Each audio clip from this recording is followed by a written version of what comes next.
Okey, kita teruskan dengan soalan nombor 3. Okey, untuk soalan nombor 3, soalan yang ditanya ialah, lengkapkan jaringan nombor yang berikut. Diberi hubungan bagi setiap jaringan ialah sebutan berturutan dalam janjang aritmetik. Okey, jadi kita tengok soalan 3A. Okey, untuk soalan 3A, dia bagi 5. Bermula dengan 5. Ini adalah jujukan aritmetik yang pertama. Seterusnya bermula dengan 8. Jujukan aritmetik yang kedua. Jadi caranya kita akan tengok jujukan aritmetik yang kedua ni. Jadi kalau kita tengok sebutan yang pertama adalah 8. Manakala sebutan yang ketiga adalah 10. Jadi caranya di sini ialah kita nak tahu 8 ni bertambah sebanyak berapa, dan yang di sini ni, yang tengah-tengah ni bertambah sebanyak berapa sehingga dapat 10. Jadinya kita akan tolaklah 10, kita tolak dengan 8, kemudian kita akan bahagi dengan 2. Jadi 1. 1 ni merupakan beza punya. Jadi kalau kita tengok 8 tambah dengan 1, sini akan dapat 9. Seterusnya, kita tengok 5 tambah dengan berapa akan dapat 9. Jadi dia akan bertambah sebanyak 4.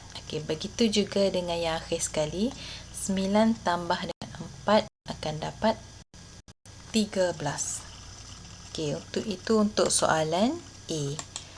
Untuk soalan B, kita tengok negatif P, dia bermula dari negatif P.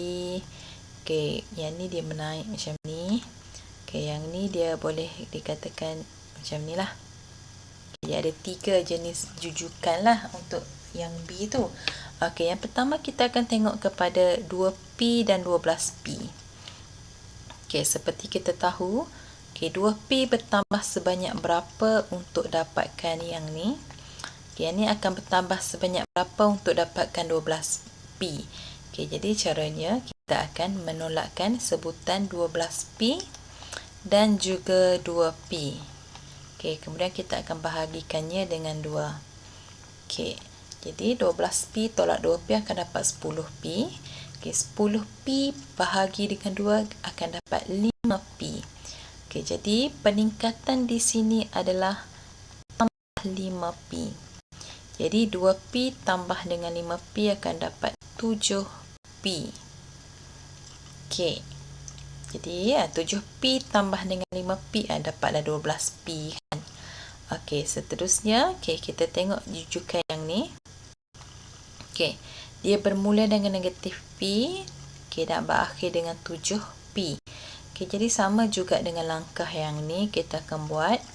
7P tolak dengan negatif P, dan kemudian kita bahagi dengan 2. Jadi 7 tolak dengan negatif P akan dapat 8P. 8P bahagi dengan 2 akan dapat 8P. Jadi di sini 4P adalah peningkatan bagi yang ni. Akan bertambah sebanyak 4P. Jadi negatif P tambah 4P akan dapat positif 3P. Dan akhir sekali kalau kita tengok 3P, 2P, dan kemudian kalau kita tengok dia punya jujukannya, dia berkurang sebanyak P. Jadi yang akhir sekali adalah 2P tolak dengan P akan dapat P. Jadi di sini jawapannya adalah P. Untuk yang ketiga, untuk soalan C, 7X tambah dengan berapa akan dapat 12X. Jadi 12X tolak dengan 7X. Jadi seperti yang kita tahu, peningkatannya adalah sebanyak 5X. Jadi tambah sebanyak 5X. 12X tambah 5X akan jadi 17X. Bagaimana pula dengan yang ni? Okey, jadi kita akan gunakan 17x tolak dengan 5x. Okey, bahagi dengan 2. Okey, 17 tolak dengan 15 akan dapat 12x. Okey, 12x bahagikan 2 akan dapat 6x. Okey, jadi kalau kita tengok, kalau kita bermula dari atas ni, dia berkurang sebanyak 6x. Jadi 17x tolak 6x akan dapat 11x. Okey, jadi 11x tolak dengan 6 akan dapat 5x lah. Okey, seterusnya untuk dapatkan yang di sini, jadi kita akan tolakkan 11x tolak 7x. Yang seterusnya kita bahagi dengan 2. Okey, jadi 11 tolak 7 akan dapat 4. 4 bahagi 2 akan dapat 2x. Okey, jadi bermula dari sebelah kiri 7x. Okey, 7x. Okey, dia meningkat sebanyak 2x lah. Okey, 7x tambah 2x akan dapat 9x. Jadi jawapan di sini adalah 9x. Okey, dan akhir sekali kita nak dapatkan sebutan di sini. Okey, jadi kalau kita tengok pattern dia 17x 9x. Okey, jadi 17x kita tolak dengan 19x. Okey, 17 tolak dengan 9 akan dapat 6x. Okey, jadi seperti yang kita tahu, di sini dia berkurang sebanyak 6x. 8x sebenarnya. Okey, sini 8x. Okey.